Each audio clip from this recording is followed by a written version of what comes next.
speaker's remarks, there will be a question and answer session. If you would like to ask a question during this time, simply press star, then the number 1 on your telephone keypad. If you'd like to withdraw your question, please press the star followed by the 2. Thank you. Mr. Derek Evans, CEO, you may begin your conference. Thank you, Jessica, and good morning, everyone, and thanks for joining us for our third quarter 2019 conference call. In the room with me this morning, I have Eric Taves, our CFO, Chi-Tak Yee, our COO, and Grant Borbridge, Senior Vice President, Legal, General Counsel, and Corporate Secretary. Just a reminder that this call contains forward-looking information. Please refer to the advisories in our disclosure documents filed on SEDAR and on our website. This is a relatively straightforward quarter. Instead of rehashing the press release and the MD&A, I'll limit my remarks to a few of the key aspects of the quarter to leave more time for Q&A. We had an excellent quarter with record low operating costs, free cash flow of $152 million, and additional debt repayments, bringing year-to-date debt repayments to $481 million. We remain committed to applying all free cash flow after sustaining capital to further debt reduction, and we're laser focused on reducing all cost structures. Bitumen production in the third quarter was impacted by ongoing Government of Alberta mandated curtailment. We purchased third-party curtailment credits of approximately 3,100 barrels a day in Q3 versus approximately 8,500 barrel a day of credit in Q2, allowing us to increase production levels to 93,278 barrels a day in Q3 versus Q2 production of 97,288 barrels a day. In Q3, fewer third-party curtailment credits were available to purchase. MEG realized the third quarter 2019 average AWB blend sales price of US $45.63 per barrel compared to US $51.72 per barrel in the second quarter of 2019. The change in average AWB blend sales price per quarter over quarter is primarily due to a US $3.37 per barrel reduction in the benchmark WTI index, combined with WTI AWB differentials at Edmonton widening to $14.52 US per barrel from $12.32 US per barrel, and at the US Gulf Coast widening to a discount of US $2.50 per barrel from a premium of $1.64 per barrel. MEG sold 33% of its sales volumes to the US Gulf Coast market in the third quarter of 2019 compared to 34% in the second quarter of 2019. Excluding transportation and storage costs upstream of the Edmonton Index sales point, MEG's net AWB blend sales price at Edmonton averaged $41.60 per barrel in the third quarter of 2019 compared to the average AWB index price at Edmonton of US $41.93. Notwithstanding that Enbridge Mainline apportionment averaged 44%, MEG was able to capture pricing in line with the Edmonton Index, highlighting the value of MEG's North American marketing strategy. Adjusted funds flow for Q3 was $192 million or 63 cents per share, with $152 million of free cash flow after taking into account $40 million of capital expenditures. For the 9 months ended September 30th, we have generated free cash flow of $443 million. As of October 30th, we have repaid $481 of outstanding long-term debt in 2019, including $385 million during the third quarter of 2019 and $88 million subsequent to quarter end. Annualized interest savings from these repurchases are expected to be $30 million. These annualized interest savings, when combined with the annualized $14 million of credit fee savings associated with the amendment of MEG's revolving credit facility, brings the aggregate credit-related cash cost savings contribution to annual free cash flow to approximately $44 million. In the first 9 months of 2019, capital expenditures totaled $126 million relative to MEG's 2019 capital budget of $200 million, which was set during the implementation of the Alberta government's mandated production curtailment program in January 2019. Over the course of 2019, MEG has been successful in finding capital cost savings and undertaking minor scope changes that will allow the corporation to deliver the original $200 million budget for approximately $170 million. As a result, based on the expected operational benefits, including plant integrity and turnaround management, MEG has shifted into 2019 approximately $30 million of expected 2020 capital expenditures to accelerate the completion of the corporation's in-progress brownfield project at the Phase 2B Central Processing Facility, which includes incremental steam generation, water handling, oil treating capacity. This project is expected to be completed in the first half of 2020. And just as a point of clarification, what we're talking about here is the Central Processing Facility. There is no incremental capital associated with growing our production in this additional $30 million. Third quarter 2019 non-energy operating costs of $4.22 per barrel and strong power sales had the impact of offsetting 95% of per barrel energy operating costs, resulting in a net energy operating expense of only 8 cents per barrel, resulting in a record low net operating cost of $4.30 a barrel.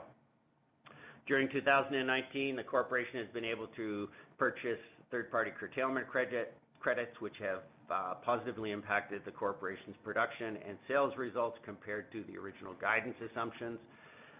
Based on results achieved to date, the corporation has revised its 2019 annual guidance. Production volumes are now targeted to be in the range of 92,000 to 93,000 barrels a day, and non-energy operating costs in the range of $4.75 to $5 per barrel.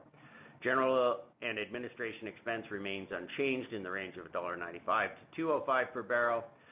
The corporation's operational guidance assumes the Government of Alberta mandated production curtailment program remains in place for 2019 and into 2020. In conclusion, we remain focused on driving efficiencies in our business from an operational and cost perspective, and will continue to direct all free cash flow to debt repayment. Our focus on debt reduction will preclude us from growing our production capacity until such time as we see at the end of curtailment and additional egress pipelines built. We're making great progress on reducing debt and our cost structures, as well as focusing on capital discipline and optimizing revenue through marketing and egress optionality. We look forward to providing the market with our 2020 guidance on November 21st of this year. With that, Jessica, I will turn the call back to you and to our listeners for their questions. Thank you. Ladies and gentlemen, we will now begin the question and answer session. Should you have a question, please press the star followed by the 1 on your touch-tone phone. You will hear a 3-tone prompt acknowledging your request, and your questions will be polled in the order they are received. Should you wish to decline from the polling process, please press the star followed by the 2. And if you're using a speakerphone, please lift the handset before pressing any keys. All right, your first question comes from Phil Gresh of JP Morgan. Please go ahead. Hey, good morning, guys. This is John Royal sitting in for Phil. So with the pull forward of the $30 million of brownfield growth capex into this year, how much spending would be left in 2020 to complete phase 2? Hello? Yeah, sorry, can you hear me? I'm sorry, I know we just got disconnected there for a second. Can you just re-ask your question? Yeah, no problem. Sorry, this is John Royal sitting in for Phil. Just had a question on the capex. So with the pull forward of the $30 million in brownfield growth, how much would be left in 2020 to complete phase 2? So when we talk about phase 2, we're just talking about the CPF side of phase 2, and there would be approximately $20 million worth of capital left to be completed in sort of the first 4 months of 2020. 20 million. Okay, great, thank you. And then given your capital efficiency in 2019, can you give your latest thoughts on the run rate level of sustaining capex in the business? I think the easiest way to think about the run rate on sustaining capex is really to think at it as somewhere between $6 and $8 a barrel. There'll be fluctuations on a year-to-year basis given timing, but as we model the business going forward, we typically use about a $7 a barrel sustaining capital number. Great, thanks very much. Thank you. Your next question comes from Emily Chenang of Goldman Sachs. Please go ahead. Good morning. Just following up on the CapEx question, I guess with the pull forward of $30 million into 2019, should we therefore expect a sort of $30 million reduction out of the 2020 budget from current levels? I think it's fair to assume, Emily, that we've been modeling sort of $300 million up to this point. So I think as we move towards reducing our 2020 guide or producing our 2020 guidance, you should assume that that guidance for 2020 on a capital basis is likely to be $270 million or less. Got it. That's helpful. And just one follow-up, please, on condensate. Can you remind us again your ability to import from the U.S. Gulf Coast, given, I guess, the strength of local condensate pricing? And how should we think about the progress you guys have made when it comes to underblending barrels ahead of rail? Are there any sort of cost-saving targets that you guys are looking at when it comes to condensate management here, please? Let me handle the last half of the question, then I'll ask Eric to talk about the first part. But we continue to work on, the three initiatives that we have on the go in terms of underblending. The one with that nearest term potential is the butane blending, and we're working with our partners both on the pipeline and the owners of the pipeline to advance that as quickly as possible and realize the significant savings associated with that. So I think it's fair to say that butane blending will be up and running in 2020. Some of us would like to see it up and running a lot sooner than where it's currently scheduled at. And I know there's a meeting next week to try and advance that a lot faster than what is currently on the books, which is to have it on in the second half of 2020 at this point.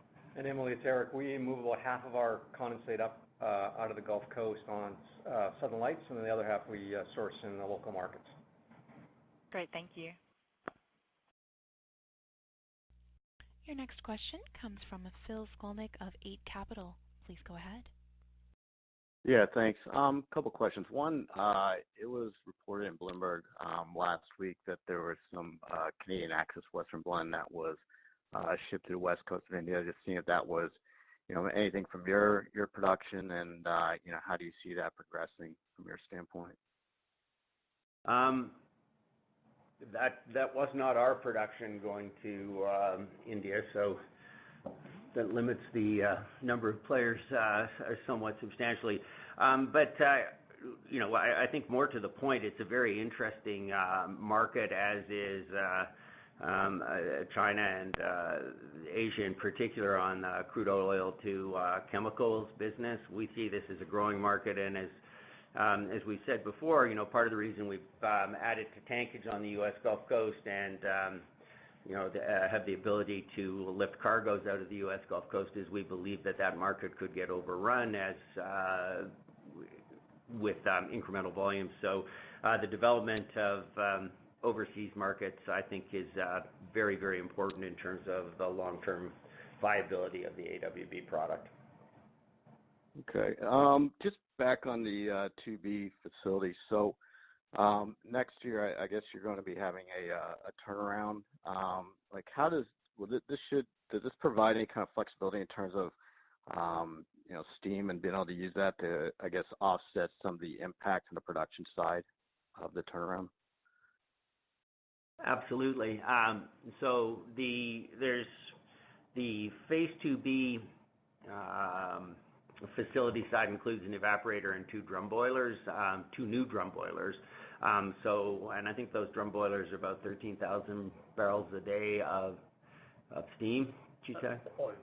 Oil. So, there'd be somewhere in the neighborhood of three times that. So, almost 40,000 barrels a day of steam. So that is a highly valuable as we go through that turnaround, because that part of the facility doesn't get turned around, and it allows us to continue to produce steam while the other part of the facility is down. And just for clarity, we're not taking the whole facility down. We'll be taking a portion, and we'll provide greater clarity as to what that turnaround could fundamentally look like in terms of time and also the amount of oil that we'll have off production as we drive towards our 2020 guidance release on November 21st.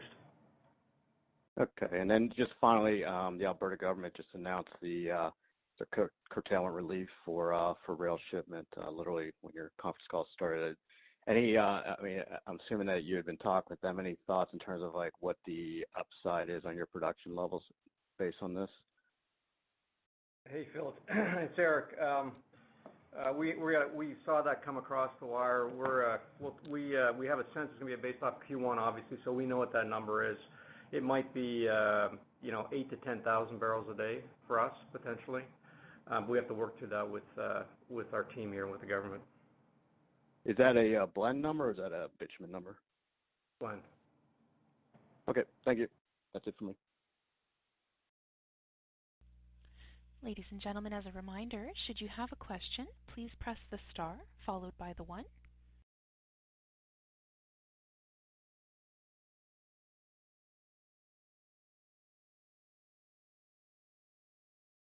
All right, it appears there are no further questions at this time. Please proceed. Well, Jessica, thank you, and for the people that joined us on the call, thank you very